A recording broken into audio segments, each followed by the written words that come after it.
सुप्रभात, नमस्कार। मैं सुधा सक्सेना। जैसा कि आप सब जानते हैं कि योग का तात्पर्य है अपने अंतर मन से जुड़ना या ईश्वर की ओर, उस परम शक्ति की ओर चलने का प्रयास करना। आइए आज हम सब इस पर चर्चा करते हैं कि योग यदि है तो हमारी इंद्रियों की आवश्यकता नहीं होती, अर्थात योग हमें अंतर्दृष्टि को प्रज्वलित करता है, अंतर्दृष्टि को प्रेरित करता है। योग की यात्रा दिखने से लेकर अनुभव करने तक की है। जब आप सूक्ष्म रूप से अनुभव करने लगते हैं तो देखने के लिए नेत्रों की ज़रूरत नहीं रह जाती। योग अनुभव का विज्ञान है। जो आपने अनुभव नहीं किया है उसका अस्तित्व आपके लिए नहीं होना चाहिए।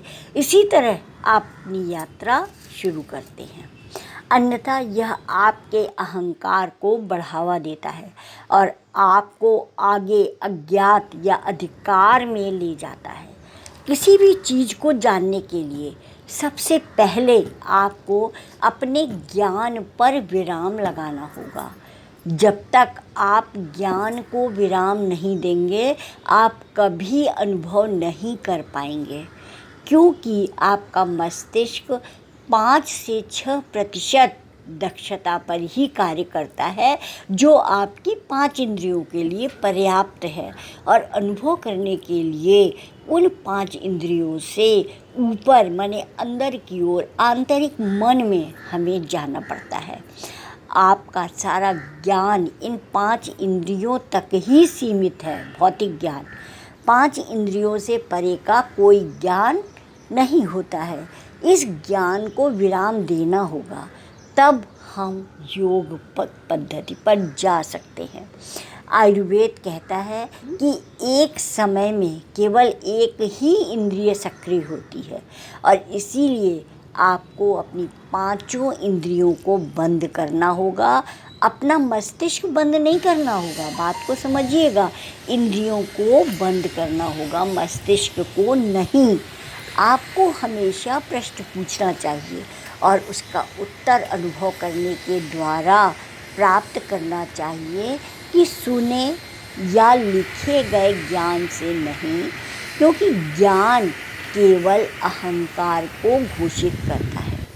जब अहंकार को पोषण मिलता है तब आप विपरीत दिशा में चले जाते हैं, तो आपके आध्यात्मिक विकास की वह विपरीत दिशा हो जाती है।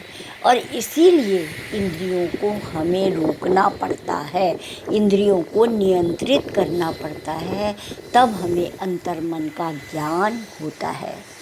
जब हम अपने ज्ञान को विराम देते हैं तो मस्तिष्क के उच्च केंद्र जागृत हो जाते हैं और फिर उस उच्चतर मस्तिष्क को भी विराम देना पड़ता है और फिर उससे और उच्चतर मस्तिष्क जागृत होता है, जिसे फिर से विराम देना पड़ता है। यह प्रक्रिया ऐसे ही चलती है और फिर गुरु आपके अंदर एक विशिष्ट शक्ति को जागृत करेंगे जो आपको ज्ञान प्राप्ति कराएगा। जब आपके पास ज्ञान होता है तब आप सटीक तौर पर जानते हैं कि यह संपूर्ण सृष्टि किस बारे में है। फिर आपको देखने के लिए आँखों की ज़रूरत नहीं पड़ती।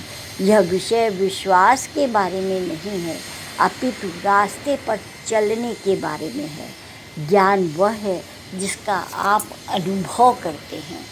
तात्पर्य यहाँ पर यही है कि महापुराण तो अनेक ग्रंथ पढ़ने से हम केवल उसमें जो लिखा होता है हम उतना ही देख पाते हैं, किंतु यदि हम उनकी गहराई में जाएं और अपने से उसको संयुक्त करें उन घटनाओं को, तो हमारे पास बहुत सारी जानकारी, बहुत सारे अनुभव आपको अपने होंगे और वो अपने अनुभव ईश्वर से जोड़ने में हमें सहायक होंगे।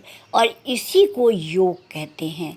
योग एक प्रक्रिया है, एक रास्ता है, एक निरंतरता है जिसके द्वारा हम आंतरिक और इस सृष्टि के रहस्यों को जान सकते हैं, समझ सकते हैं और जीवन को अनेक प्रकार की बाधाओं से मुक्त कर सकते हैं। तो आज इतना ही। आप सबको यदि मेरी चर्चा अच्छी लगती हो तो मेरे चैनल को अवश्य आगे बढ़ाएं। धन्यवाद, नमस्कार।